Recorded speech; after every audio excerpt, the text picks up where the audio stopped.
Bonjour tout le monde, aujourd'hui on va faire un petit tour du monde pour parler de la diaspora italienne. Au cours du 19e et 20e siècle, beaucoup d'Italiens sont partis vivre à l'étranger, devenant une forte main-d'œuvre. Aujourd'hui on compte bien plus de personnes d'origine italienne dans le monde qu'il n'y a d'habitants en Italie. Dans cette vidéo, on va voir 10 pays du monde connus pour leur grande communauté italienne. On y verra aussi quelques personnalités importantes dans chacun de ces pays. Bref, c'est parti. Numéro 10, Belgique. On estime qu'il y aurait un demi-million de personnes d'origine italienne en Belgique. La plupart de l'immigration italienne est allée en Wallonie, car c'est là qu'on y trouvait les mines de charbon. Ce sont ces mines qui ont attiré une grosse immigration provenant d'Italie, mais aussi de Pologne, du Maroc, d'Algérie, etc. Cette grosse immigration italienne est une conséquence de l'accord charbon, un accord entre l'Italie et la Belgique sur l'extraction du charbon en 1946. Il semblerait que ce soit la Sicile, la principale région d'origine des Italiens de Belgique. Si on doit retenir un événement qui a marqué tristement la communauté italienne, c'est la catastrophe du bois du Casier. Une catastrophe, un incendie qui a causé la mort de 261 personnes, dont plus de la moitié étaient italiennes, dans une mine de charbon. Cette catastrophe a eu lieu en 1956 et a remis en cause les conditions des travailleurs à l'époque. Parmi les célébrités italo-belges, on peut citer Claude Barzotti, un chanteur célèbre pour sa chanson Le Rital, une chanson qui parle du racisme subi par les Italiens en Belgique. Le terme Rital étant un terme, à l'origine discriminant, utilisé en France et en Belgique francophone. Est-ce que certains Italo-Belges ont réussi à atteindre la plus haute fonction? Eh bien, la Belgique est un royaume, il y a donc un roi. Mais en ce qui concerne la fonction de Premier ministre, oui, c'est Elio Di Rupo qui a été chef d'État de 2011 à 2014.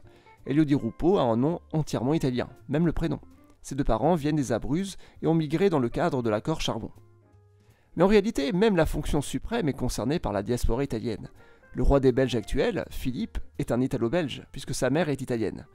Alors je vous rassure, sa maman n'est pas venue dans le cadre de l'accord charbon, elle est juste issue de la noblesse italienne. Elle vient de la famille Ruffo di Calabria, une famille originaire de Naples. Numéro 9, Australie. On estime qu'1 million d'Australiens ont une origine italienne. La principale ville pour la diaspora italienne est Melbourne, où on y trouve Little Italy. La suivante est Sydney. Ailleurs, ils sont nettement moins nombreux, ils viennent principalement de Vénétie et Sicile. La plus haute fonction a été atteinte par un Italo-Australien puisque Anthony Albanese, l'actuel Premier ministre d'Australie, est d'origine des Pouilles. Albanese est un typique nom de famille italien des communautés albanaises d'Italie.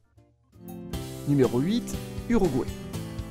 En Uruguay, la proportion d'Italiens est très grande. On peut estimer que la moitié de la population est une origine italienne. Ce cas ressemble à un autre pays dont je parlerai plus tard. Alfredo Baldomir, de son vrai nom Alfredo Baldomir Ferrari, a été président de l'Uruguay entre 1938 et 1943. Numéro 7, Canada. Le Canada est un pays d'immigration au même titre que l'Australie, cité précédemment. La grande majorité de la population de ce pays vient de vagues migratoires européennes. L'immigration italienne a commencé au 19e siècle, mais s'est prononcée surtout au début du 20e siècle. Deux villes ont accueilli la majeure partie des migrants, Montréal et Toronto. Aujourd'hui, c'est surtout en Ontario qu'on trouve le premier groupe italien. On peut dire qu'il y a environ 1,5 million d'habitants d'origine italienne dans le pays. Les quartiers les plus représentatifs sont Little Italy à Toronto et Petite Italie à Montréal. John Chacha a été sous-ministre dans le ministère des Affaires indiennes, actuel ministère des Autochtones, entre 1971 et 1973. J'ai bien l'impression que c'est l'Italo-Canadien qui a eu le poste le plus élevé dans la hiérarchie étatique. Numéro 6, Allemagne. On estime qu'en Allemagne, il y aurait entre 1 million et 2 millions de personnes d'origine italienne. Rien qu'en comptant les citoyens italiens, on a un grand nombre, puisqu'ils sont environ 600 000. C'est la plus grande communauté de citoyens italiens en Europe et une des plus grandes au monde. C'est aussi la deuxième communauté étrangère en Allemagne après les Turcs.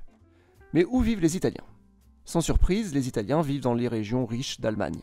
Ça concerne Munich, Hambourg et Berlin, qui sont des îlots urbains, et ensuite des régions entières comme le Bade-Württemberg et la Rhénanie du Nord-Westphalie. Bien évidemment, l'Allemagne de l'Est n'a attiré presque aucun Italien.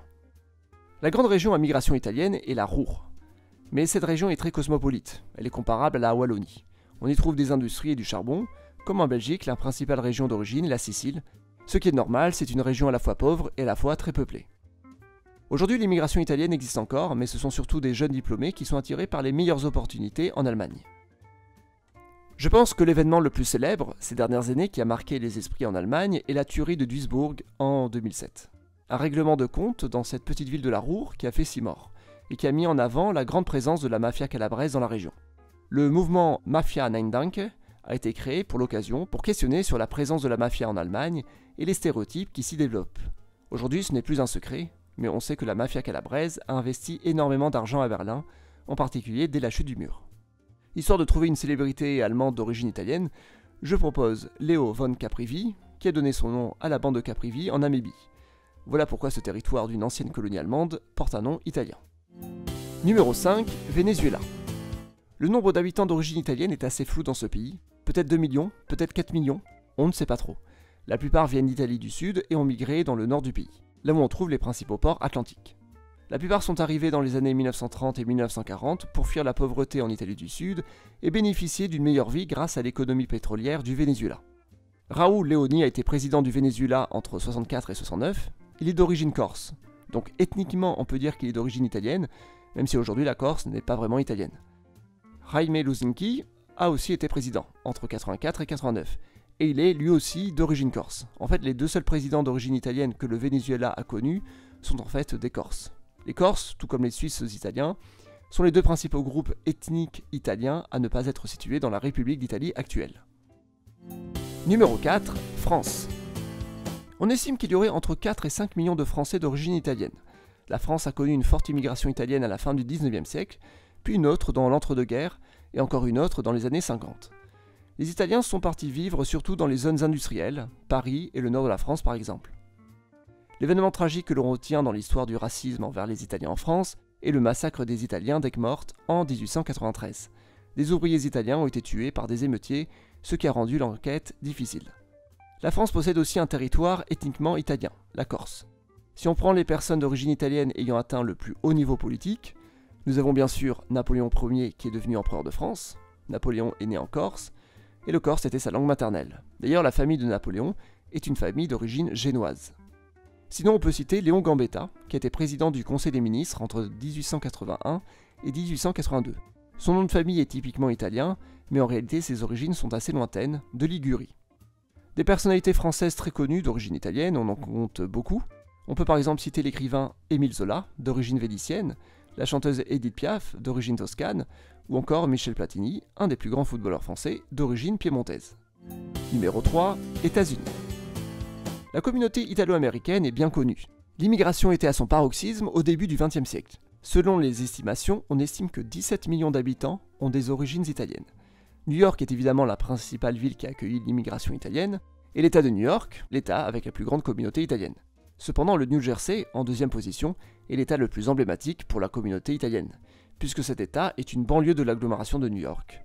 L'État de Rhode Island est celui avec la plus grande proportion d'Italiens. De manière générale, c'est surtout les États autour de New York qui ont de grosses communautés italiennes, car l'immigration est arrivée par bateau au début du XXe siècle dans cette région industrielle. On trouve ensuite de grandes communautés en Floride et en Californie, mais c'est une immigration indirecte. New York, plus grande ville des États-Unis, a connu plusieurs maires d'origine italienne, Fiorello LaGuardia, entre 34 et 45, originaire de Trieste, Vincent Impellitteri, entre 50 et 53, né en Sicile, Rudy Giuliani, entre 93 et 97, d'origine toscane. D'autres personnalités du spectacle sont d'origine italienne, la chanteuse Madonna Ciccone, des Abruzzes, le réalisateur Martin Scorsese, de Sicile, et le chanteur Frank Sinatra, sicilien et ligure. Cette variété de personnalités d'origine italienne dans la culture états-unienne est retranscrite dans la scène de la pizzeria dans le film Do the Right Thing en 1989. Dans cette scène comique, un Afro-Américain se plaint qu'il y ait des portraits de personnalités italo-américaines dans la pizzeria au lieu de personnalités afro-américaines, alors que la clientèle de la pizzeria est principalement afro-américaine. Ce qui est assez ironique, c'est que l'acteur afro-américain est interprété par Giancarlo Esposito, lui-même à la fois afro-américain mais aussi d'origine napolitaine. Nancy Pelosi est considérée comme la personne d'origine italienne à avoir atteint le plus haut niveau politique dans le pays. Elle est présidente de la Chambre des représentants des États-Unis entre 2019 et 2023. Numéro 2, Argentine. Les États-Unis sont le troisième pays pour le nombre d'Italiens d'origine, l'Argentine est en deuxième position avec environ 25 millions de personnes. Sachant qu'il n'y a en Argentine que 40 millions d'habitants, ça fait une énorme proportion d'origine italienne dans le pays. En effet, l'Argentine est le seul pays au monde, avec l'Uruguay, à avoir une population d'origine italienne qui est majoritaire. La langue italienne a grandement influencé l'espagnol parlé en Argentine, mais malgré tout, l'espagnol est la langue la plus parlée du pays vu que la plupart des migrants parlaient différents dialectes. C'est à Buenos Aires qu'on trouve la plupart de la communauté italienne, mais pour l'Argentine, il est difficile d'identifier cette communauté comme étant une communauté vu qu'elle concerne la majeure partie de la population. En Argentine, presque tout le monde a des noms de famille italiens. En fait, si vous voyez quelqu'un avec un prénom espagnol et un nom de famille italien, vous pouvez être presque sûr que c'est un Argentin. Aujourd'hui, avec les facilités pour récupérer la citoyenneté italienne en prouvant une origine italienne, l'Argentine est devenue le pays qui compte le plus de citoyens italiens, la plupart n'ayant jamais mis les pieds en Italie et ne sachant ni parler l'italien. C'est un Eldorado pour de nombreux Argentins qui veulent pouvoir voyager facilement ou pouvoir travailler en Europe. Le dernier président argentin avec un nom italien fut Mauricio Macri, entre 2015 et 2019. Son père est un Romain d'origine calabraise. C'en est de même pour le pape actuel, François, un Argentin dont le nom est Jorge Mario Bergoglio, d'origine piémontaise. Je ne vais pas m'attarder plus longtemps sur ce pays où il n'y a finalement pas grand chose à dire si ce n'est de parler de plus de la moitié de la population d'un pays. Maintenant je vous laisse réfléchir 2 secondes pour essayer de deviner quel est le pays qui compte la plus grande communauté d'origine italienne. Numéro 1, Brésil. En effet, c'est le Brésil qui compte la plus grande communauté italienne en dehors d'Italie, soit environ 30 millions de personnes. Même si d'autres sources prétendent moins, ça reste malgré tout la plus grande communauté italienne à l'étranger. À partir de la fin du 19e siècle, les Italiens deviennent le principal groupe à migrer au Brésil, dépassant les Portugais. Cette immigration s'est arrêtée dans les années 1960, comme pour toutes les migrations italiennes. Mais où vivent ces Italo-Brésiliens? Sans surprise, c'est dans le sud-est, soit les États qui ont accueilli le plus gros de l'immigration européenne. Et on estime que la moitié de la communauté italienne du Brésil vit dans l'État de São Paulo, l'État le plus peuplé du pays, et là où on trouve la métropole économique. En fait, les Italiens sont la principale communauté de cette ville. Elle est parfois considérée comme la plus grande ville italienne du monde. Mais d'où viennent les Italiens du Brésil? Comme l'immigration a culminé dans les années 1930, c'était à l'époque surtout les Italiens du Nord qui migraient. La Vénétie arrive en tête, cette communauté vénitienne a donné place au Talian, une langue italienne transformée au Brésil.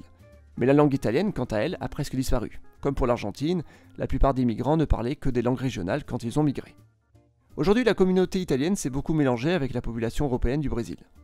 La personnalité italo-brésilienne à avoir atteint le plus haut niveau politique est Jair Bolsonaro, président entre 2019 et 2023, d'origine vénitienne. Avant lui, Ranieri Mazzilli a été président dans les années 60, il a des origines de la Basilicate. Et bien voilà, c'est tout ce que j'avais à dire sur la diaspora italienne, les Oriundi, comme on peut les appeler. Si ce type de sujet vous a plu, je pourrais le faire pour d'autres communautés. Merci d'avoir regardé la vidéo, abonnez-vous, mettez un pouce bleu, et à la prochaine, ciao ciao.